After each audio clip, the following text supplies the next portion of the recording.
The air of sub-level 6 always tasted of ozone and recycled breath. It was a familiar flavor, one that had long since replaced the memory of fresh air for me. Years down here, buried beneath the Nevada desert in the concrete and steel bowels of Area 51, can do that to a man. My world was the cool glow of monitors, the blinking lights of the Kali and Dave systems, and the near-silent whir of their cooling fans. They were my constant companions, these supercomputers, my tools for sifting through the constant stream of electromagnetic signals from the depths of space. In here they called me a crypt analyst, a signal intelligence specialist. Back in the world I'd probably be labeled a codebreaker, but that felt too mundane, too terrestrial. My work was anything but. I'd always been drawn to the unseen, the unknown. As a kid, I was the one glued to the radio, twisting the dial, searching for distant stations, imagining the voices traveling across vast distances. That fascination led me to MIT, then to the NSA, and finally 10 years ago to this place, the whispered about, the legendary, the real Area 51. Not for the aliens, mind you, not initially. I was recruited for my knack for finding patterns, for pulling order out of chaos. I was good, damn good. I could pluck a coherent signal out of the noisiest channel like a needle from a haystack. Early on, it was mostly Cold War remnants, deciphering encrypted communications from defunct Soviet satellites, analyzing radar signatures of experimental aircraft, the usual cloak and dagger stuff. But things started to shift a few years back. The official line was always the same. Area 51 was a research and development facility. Nothing more. We were developing next-generation aircraft, advanced weapons systems, that sort of thing. But you couldn't spend a decade in a place like this and not pick up on the undercurrents. The hushed conversations, the redacted documents you weren't supposed to see, the occasional glimpse of something off being wheeled through a corridor under heavy guard. Project Aquarius was the most persistent of those undercurrents, a supposed program dedicated to the study of extraterrestrial phenomena. It was the kind of thing you dismissed at first, chalked it up to base lore. But the more you saw, the more you heard, the harder it was to ignore. The money flowing into this place wasn't just for building better fighter jets, that much was certain. A lot of it was being funneled into deep space monitoring. My focus had gradually shifted from terrestrial signals to those originating from beyond. The vast majority were natural phenomena, pulsars, quasars, the cosmic microwave background radiation, the leftover echoes of the Big Bang itself. Fascinating stuff, don't get me wrong, but not exactly sentient. Still, the possibility was always there, lurking in the back of my mind. The Fermi paradox, you know it? The contradiction between the sheer size and age of the universe, the high probability of other life existing, and the deafening silence we've encountered.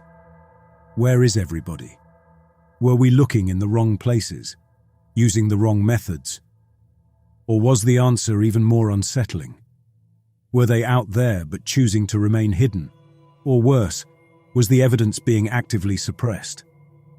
My job was to listen, to analyze, to find the patterns. And lately, the patterns had been getting weird. It was during a routine sweep, monitoring a swathe of the L-band frequency range, that Kali flagged something unusual. Just a blip at first, a faint, repeating pulse buried deep within the background radiation. Most analysts would have dismissed it as noise, but I had learned to trust Kali's instincts and my own. There was a structure to this signal, an artificiality that set it apart. I isolated the signal, routing it to Dave for cleanup. The raw data was a mess, but Dave was designed for this kind of work. It could filter out the noise, enhance the underlying pattern, and reconstruct the original transmission with remarkable fidelity. As Dave worked its magic, I leaned back in my chair, the signal already starting to worm its way into my brain. It was a simple pattern, a 3-second loop, but there was something undeniably intentional about it. It felt like a beacon, a distress call. But from where? Triangulation was the next step, but it was proving difficult. The signal was weak, degraded, and its origin seemed to be obscured. The preliminary data was pointing towards the far side of the moon. The far side, an area that had always been a blind spot for us, a region where direct line-of-sight communication was impossible due to the moon's mass blocking any signal that wasn't strong enough. You see, any signal originating from the far side had to be strong enough to go through the moon, or around it. Or something had to have changed in order for that signal to be detectable. Dave finished its processing, and the cleaned-up signal filled my workstation. It was still weak and distorted, but now I could make out fragments of speech, heavily accented, undeniably Russian. My heart rate, already elevated, kicked up another notch. This wasn't just noise. This was a voice, or rather, pieces of voices interspersed with other sounds, a metallic groan, a sharp, piercing screech, and something that sounded chillingly like a scream. I strained to decipher the words, my Russian rusty, but still functional. Помоги! Help! Катастрофа! Crash! Образец! Specimen! The words, barely audible beneath layers of static, painted a grim picture. This wasn't a random transmission. This was a distress call, a desperate plea for help from someone in dire straits. Could it be a hoax? A cleverly constructed fake designed to mislead us? It was possible, but the complexity of the signal, the specific distortions, the way it interacted with the background radiation, it all pointed to something genuine, something that had traveled a very long way. The telemetry data embedded within the signal was the key.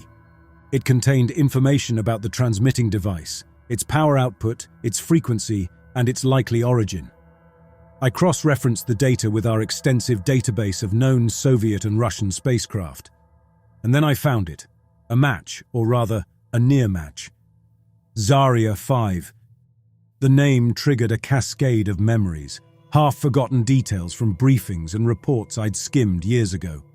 It was a Soviet lunar mission, officially designated as a robotic probe, launched in late 1989, right as the Soviet Union was teetering on the brink of collapse. The official story was that it was a failure, a malfunction during the lunar descent that resulted in the probe crashing on the surface. The mission was scrubbed from the records, a footnote in the history of the Soviet space program.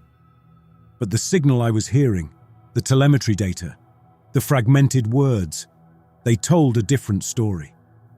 This was no robotic probe. And the date, 1989. This signal was decades old. If Zarya 5 was a crewed mission, and if this was their distress call, then it meant the Soviets had pulled off a feat that no one, not even the Americans, had managed. A manned landing on the far side of the moon. And they had done it in secret, at the height of the Cold War. But why the secrecy? And what had they found there? What had happened to the crew? Questions tumbled over each other, each more unsettling than the last. I knew with a certainty that settled deep in my bones that I had stumbled onto something huge, something that went far beyond my usual duties as a signal analyst. This wasn't just about deciphering a message. This was about uncovering a truth, a hidden history that someone somewhere had gone to great lengths to conceal. I had to know more. I had to see the full picture. The official channels were out of the question. If this was as big as I suspected, there was no way I could go through the usual procedures. The bureaucracy, the red tape, the inevitable denials, it would all serve to bury this thing before it ever saw the light of day. My only option was to bypass protocol and explore the restricted archives, to venture into the shadowy realm of Project Aquarius. It was a risky move, one that could have serious consequences if I was caught. But the signal, the desperate plea echoing from the far side of the moon, it was a call I couldn't ignore. The potential danger, the magnitude of the discovery, it was too important to leave buried in the static. It was time to see what secrets Aquarius held. It was time to learn what happened on Zarya 5. Accessing the Project Aquarius archives was a violation of enough security protocols to earn me a one-way ticket to a black site in the middle of nowhere, if I was caught. But the Zarya 5 signal, the fragmented distress call, had burrowed its way into my mind. This was bigger than anything I'd ever encountered, and the answers, or at least some of them, lay within those restricted files. I initiated a sequence of backdoors and exploits, techniques I'd learned over the years, more out of intellectual curiosity than any real need, at least until now. These weren't your standard hacking tools. They were custom-built, designed to slip through the digital cracks of even the most secure systems. Area 51's network was a fortress, but every fortress had its weak points. I navigated through layers of firewalls and bypassed intrusion detection systems. Each successful bypass sent a jolt of adrenaline through me, a dangerous cocktail of fear and exhilaration. Finally, I was in. The Aquarius archives opened before me, a repository of classified information. Documents, schematics, images, and recordings, all related to extraterrestrial phenomena and reverse engineering projects. The sheer volume of data was overwhelming, but I focused, searching specifically for any mention of Zarya 5. The results were sparse, heavily redacted, but enough. Enough to confirm my suspicions and send a chill down my spine. Zarya 5 was not a robotic probe. It was a clandestine, crude mission using a modified LK lunar lander. The mission objective, stated in a partially declassified document dated 1988, was to investigate an anomalous energy signature detected within crater 32.8 far side and retrieve any associated extraterrestrial materials. The energy signature, the document elaborated, was characterized by unusual fluctuations in the local magnetic field, a phenomenon that had baffled Soviet scientists for years. They were looking for something very specific. There were also mentions of a Subject 0. Its retrieval and study were designated as the mission's highest priority, to be handled with extreme caution. There was little detail on what it actually was, other than it was small enough to be transported in a specialized containment unit. Further digging revealed schematics of the modified LK lander, a cramped utilitarian spacecraft, barely large enough for a crew of 3. The modifications included enhanced life support, additional shielding, and a more powerful communication array. Though, as the signal had shown, it was still insufficient for consistent contact with Earth from the far side. One document, a heavily redacted progress report from the mission's early stages, mentioned the discovery of a metallic structure partially buried near the landing site, emitting a low-frequency pulse that interfered with some of the lander's instruments. The structure's composition, the report stated, was unlike any known terrestrial or lunar material, and it was believed to be the source of the anomalous energy signature. One particularly intriguing, though heavily censored, passage mentioned the structure's potential to interact with and amplify electromagnetic radiation, though the authors dismissed it as highly improbable with the technology available at the time. It was clear, even through the redactions, that this structure was not a natural formation. It was artificial, and it was the reason Zarya 5 was sent to the moon.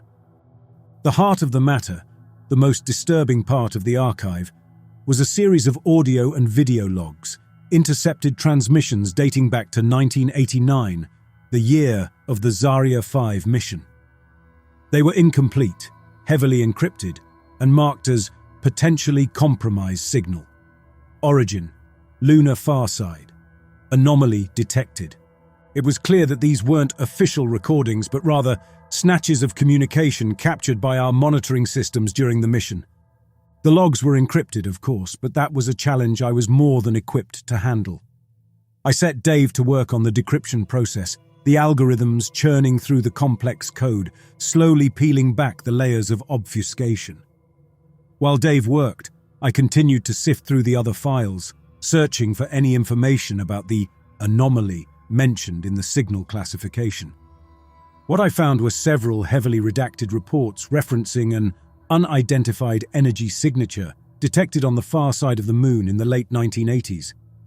The reports speculated about its origin, with some suggesting a connection to a metallic structure observed near the Zarya 5 landing site. It was slow, painstaking work, but every piece of the puzzle I found only deepened the mystery and heightened my sense of urgency. Finally, Dave finished the decryption. I held my breath as I initiated the playback. These were the last records of 3 men. 3 cosmonauts who had ventured into the unknown and encountered something that had driven them to the brink and perhaps beyond.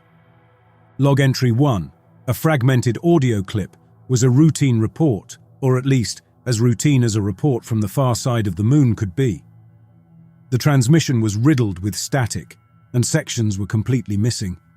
But I could make out 3 voices, calm, professional, speaking in Russian, confirmed a successful, albeit rough, landing. They described the cramped conditions inside the lander, the stark, alien landscape outside, visible through the small porthole. There was an undercurrent of excitement, of anticipation in their voices. They were explorers, pioneers, venturing into a place no human had ever been before. Log entry 3, also audio, marked a shift. The crew reported the discovery of the metallic structure, its location close to the lander. They described its unusual appearance, its smooth, seamless surface, its resistance to their initial attempts at excavation. They noted the strange, fluctuating readings on their instruments, the way the structure seemed to disrupt the local magnetic field. One cosmonaut complained of a persistent headache, another of nausea. The rest of the audio log was unintelligible, lost to a burst of static that lasted for several seconds. It was frustrating, knowing that crucial information might be hidden within those gaps. They were starting to show the effects of interacting with an unknown object. Log entry 5 was where the tone changed dramatically. The crew sounded strained, on edge. They reported retrieving Subject 0 from within the structure. They described it as humanoid, but with disturbing deviations from human anatomy. Limbs that were disproportionately long and thin, ending in multi-fingered hands with an unsettling dexterity, and skin that exhibited a subtle, rippling texture under the lander's internal lights. They had placed it in the containment unit, but they expressed a growing unease, a feeling of being studied. Their sleep was disturbed, plagued by vivid nightmares. Log entry 8 was the first video log. It showed the interior of the lander, now damaged, in disarray. The crew appeared gaunt, their eyes wide with fear and something akin to madness. One cosmonaut was huddled in a corner, muttering to himself, his words unintelligible. The other 2 were arguing, their voices harsh. Log entry 11, audio only, was chilling. The crew described the effects of Subject 0 as intensifying. They were experiencing shared hallucinations, vivid, terrifying visions that bled into their waking moments. Their paranoia had deepened, their trust in each other eroded. They spoke of the containment unit, of the entity within, of a feeling that it was influencing them, manipulating them. They desperately wanted to leave, to abandon the mission, but the lander was too damaged. They were trapped. Log entry 14 was the most disturbing of all. Another video log. It showed one cosmonaut, his face contorted in a manic grimace, performing a crude, unauthorized experiment on another, who was restrained, his eyes wide with terror. The first cosmonaut was using a makeshift tool, fashioned from a piece of the lander's equipment, to extract a viscous black fluid from his colleague's ear. The procedure was brutal, unsanitary, a clear indication of a complete breakdown of discipline and reason. Log entry 17, the final audio recording, was filled with frantic cries and hopelessness. 2 voices screaming, arguing, accusing each other. They claimed the containment unit was malfunctioning, that Subject 0 was exerting a stronger influence, that it was trying to get out. The log ended abruptly with a series of horrific sounds, a high-pitched screech, the rending of metal, and then silence. I sat there, in the silence of the room, the weight of what I had just witnessed heavy on my chest.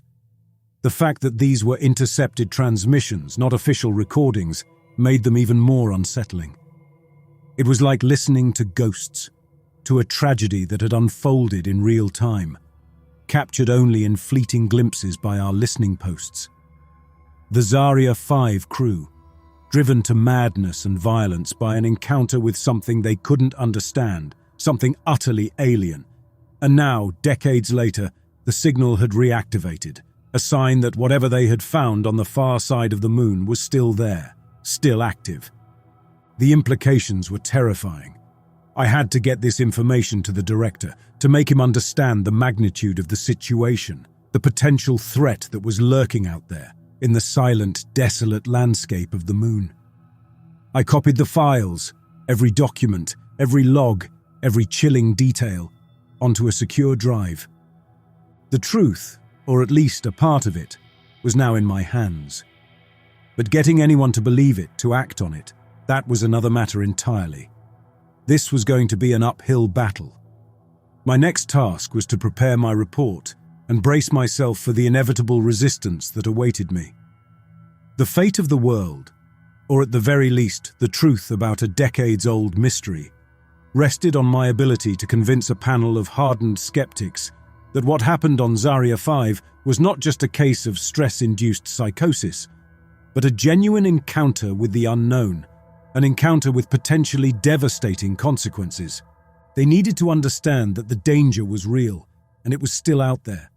I spent the next few days meticulously compiling my report, a comprehensive document detailing every aspect of my findings.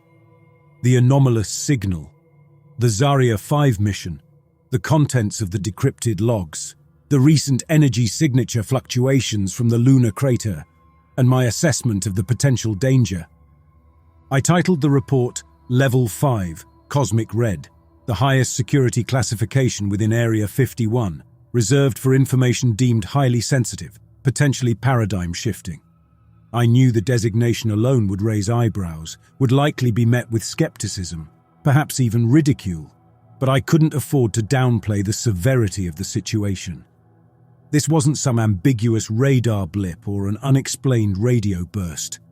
This was concrete evidence of a crewed mission to the far side of the moon, an encounter with an extraterrestrial entity, and a subsequent catastrophic event. And now, the reactivation of the signal suggested that the entity, whatever it was not dormant, not neutralized. This was not just about a lost mission, it was about a potential breakthrough in physics and a possible threat. My analysis of the energy signature fluctuations was particularly crucial. Using data from our deep space monitoring network, I had detected a pattern in the seemingly random bursts of energy emanating from the crater where Zarya 5 crashed. The fluctuations were subtle, easily missed, but they were there. A pulse, almost like a heartbeat, getting stronger, more frequent over the past few weeks. This was not a natural phenomenon. The energy signature was acting as a relay, just as it had done in 1989. Something was interacting with the structure again, and that something might well be the entity the cosmonauts had encountered. It was this data, more than anything else, that convinced me that the threat was not just a relic of the past, but a present and growing danger. I theorized that whatever happened to the crew was beginning to happen again, though this time there was no crew to affect. Preparing for the meeting with the director was an exercise in controlled anxiety. I rehearsed my presentation countless times, anticipating every possible question, every potential objection. I knew the culture of Area 51, the deep-seated skepticism towards anything that smacked of the paranormal, the ingrained resistance to anything beyond conventional science. I was an analyst, a scientist, not a storyteller. I had to present the data clearly, concisely, and without hyperbole. My conclusions had to be based on evidence, not speculation. I had to make them see the patterns, the connections, the undeniable reality of what I had discovered. The day of the meeting arrived, a day that felt heavy with anticipation. I walked through the corridors of Sub-Level 6, the secure drive containing my report clutched in my hand like a lifeline. The meeting was held in the director's conference room, a windowless space dominated by a large black rectangular table. The director, a man known only as Mr. Jacobson, sat at the head of the table, his face an impassive mask.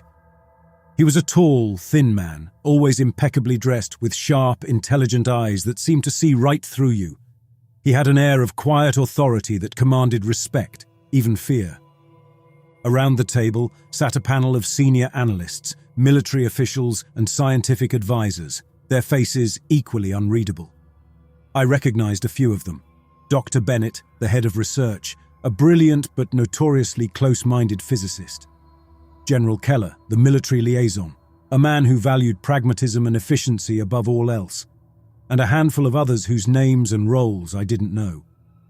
I placed the secure drive on the table, the metallic click echoing in the silence. All eyes turned to me. "Dr. Reed," Mr. Jacobson began, his voice a low, even tone. "You requested this meeting. You claim to have discovered something of significance. Something requiring a level 5 classification." I nodded, my throat unexpectedly dry. "Yes, sir, I have. It concerns a signal, an anomalous transmission originating from the far side of the moon." I launched into my presentation, outlining the discovery of the signal, its unusual propagation characteristics that suggested it had bypassed the moon's natural signal blockage, its identification as a decades-old distress call from the Soviet Zarya 5 mission, the contents of the decrypted logs, and the evidence of a recent increase in energy fluctuations from the crash site. I displayed the data on the large monitor at the end of the room, the spectrogram of the signal, the translated text of the logs, the graphs charting the energy signature fluctuations. I spoke calmly, deliberately, letting the data speak for itself. I detailed the crude experiment, the panic in the final log entry. As I spoke, I watched their faces, searching for any sign of understanding, of acceptance, but their expressions remained unchanged, impassive. They were listening, but they weren't hearing. They were seeing the data, but they weren't seeing the implications. When I finished, a heavy silence descended upon the room. Mr. Jacobson steepled his fingers, his gaze fixed on me. "Dr. Reed," he said finally, "your report is thorough, but it is based on a number of assumptions, on interpretations of incomplete and frankly highly questionable data." Dr. Bennett was the first to voice his skepticism. "The so-called energy signature fluctuations are well within the range of normal lunar seismic activity," he stated, his tone dismissive. "As for the logs, they are clearly the product of stress-induced psychosis, amplified by the isolation and the harsh lunar environment. There is no evidence, none whatsoever, of any extraterrestrial involvement." General Keller chimed in, his voice blunt. "Zarya 5 was a failed Soviet mission, nothing more, a propaganda stunt that backfired. The idea that they encountered some kind of alien entity is preposterous." "But what about the structure, General?" I asked. "The reports indicate it was of artificial origin. That alone warrants further investigation, does it not?" One by one, the others voiced their sentiments. The signal was a natural phenomenon. The logs were fabrications, or the ramblings of madmen. The energy fluctuations were insignificant. My analysis was flawed, my conclusions baseless. They dismissed my evidence, dismantling my carefully constructed argument with a practiced efficiency that was both infuriating and deeply disheartening. One of the officials, a psychologist I had not met before, suggested that perhaps the long hours of isolation were finally catching up to me. I tried to counter their arguments, to point out the inconsistencies in their explanations, the sheer improbability of their alternative theories. I emphasized the unique nature of the signal, the specific details in the logs, the undeniable pattern in the energy fluctuations. But it was like talking to a brick wall. They had already made up their minds. They were not interested in the truth, only in maintaining the status quo, in preserving the official narrative, no matter how flimsy it might be. Finally, Mr. Jacobson raised a hand, silencing the room. "Dr. Reed, your concerns are noted.